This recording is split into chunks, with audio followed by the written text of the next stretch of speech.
না, আমি অসম্মত হচ্ছি না, আপনি আগে শুনবেন তো। Let me speak. মাননীয় স্বরাষ্ট্রমন্ত্রী আপনি বসুন দয়া করে। মাননীয় স্পিকার, আপনি এই বিধিতে মাননীয় যে সদস্য নোটিশটা আপনারা দিয়েছে, বসুন। সেটা আপনি আগে সংশোধন করেন। মাননীয় সদস্য এটা তো culture মাননীয় হতে পারে না। সদস্যবৃন্দ আপনারা আপনি বসুন। ওনাদেরকে মাননীয় ভোট দিবেন। স্বরাষ্ট্রমন্ত্রী আপনিও আমরা বসুন। চাই না যে এখানে আমার কোনো কেউ ডিসিশন আসুক। Already has been pronounce. আপনাকে- না, আমি বলছিলাম যে আপনি রুলিং দেওয়ার পরে এই বিষয়ের উপরে আর কোনো কথা চলে না।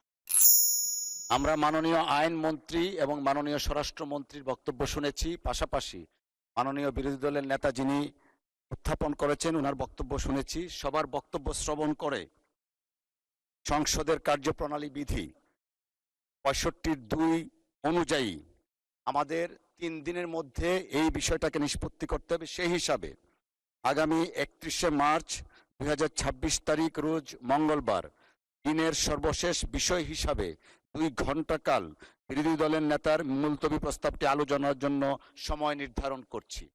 আগামী 31শে মার্চ মঙ্গলবার 2 ঘণ্টা। মাননীয় স্বরাষ্ট্রমন্ত্রী। হ্যাঁ, মানে স্পিকার, আমি আপনাকে অনুরোধ করব, আপনি মঙ্গলবারে, না আমি অসম্মত হচ্ছি না, আপনি আগে শুনবেন তো। Let me speak. মাননীয় জোর সদস্য দিয়েছেন, let একটু me speak। বসেন। আমরা উই আর কন্ডাক্টিং। আমি বলেন।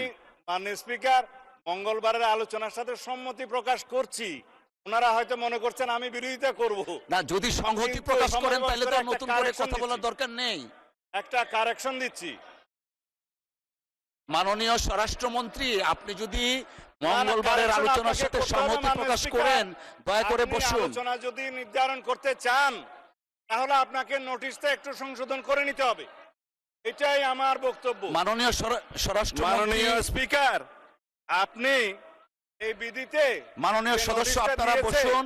সেটা আপনি আগে সংশোধন করেন। মাননীয় সদস্য এটা তো culture হতে মাননীয় পারে না। সদস্যবৃন্দ আপনারা আপনি বসুন। ওনাদেরকে মাননীয় ভোট দিবেন। স্বরাষ্ট্রমন্ত্রী আপনিও আমরা বসুন। চাই না যে এখানে আমার কোনো কেউ ডিসিশন আসুক। অলরেডি হ্যাজ বিন কিন্তু প্রনাউন্স। আপনাকে তো কারেকশন করে দিতে হবে আমার মাননীয় স্পিকার। স্বরাষ্ট্রমন্ত্রী মাই ডিসিশন কথা অলরেডি বলতে হ্যাজ না বিন দিলে প্রনাউন্স। আমরা মাননীয় মেম্বার এই সমস্ত আপনারা বসুন। কালচারকে আমরা করবো না। পরবর্তী কার্যসূচিতে যাচ্ছি। সর্ববিষয়ে আপনারা বসুন দয়া করে। আপনারা বসুন। মাননীয় স্বরাষ্ট্রমন্ত্রী আপনি বসুন।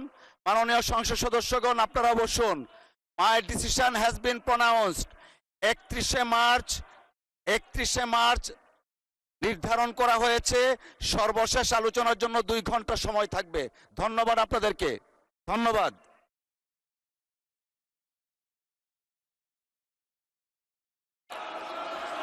মাননীয় স্বরাষ্ট্রমন্ত্রী আপনি বসুন দয়া করে। মাননীয় সংসদ সদস্যবৃন্দ আপনারা বসুন।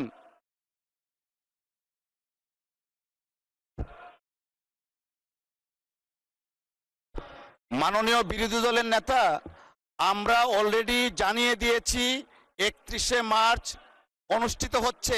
দয়া করে বসেন, আমরা পরবর্তী কার্যপ্রণালীতে যেতে চাচ্ছি। না, আমি বলছিলাম যে আপনি রুলিং দেওয়ার পরে এই বিষয়ের উপরে আর কোনো কথা চলে না। ধন্যবাদ। আপনি আপনার ধন্যবাদ জায়গায় মাননীয় থাকেন, বিরোধী দলের আমরা নেতা, আপনার আপনি দয়া সাথে করে আছি। বসুন। আমি আবারও উল্লেখ করছি, আগামী 31শে মার্চ রোজ মঙ্গলবার দিনের সর্বশেষ বিষয় হিসাবে 2 ঘণ্টা কাল বিরোধী দলের নেতার মুলতবি প্রস্তাবটি আলোচনার জন্য সময় নির্ধারণ করা হলো। ধন্যবাদ।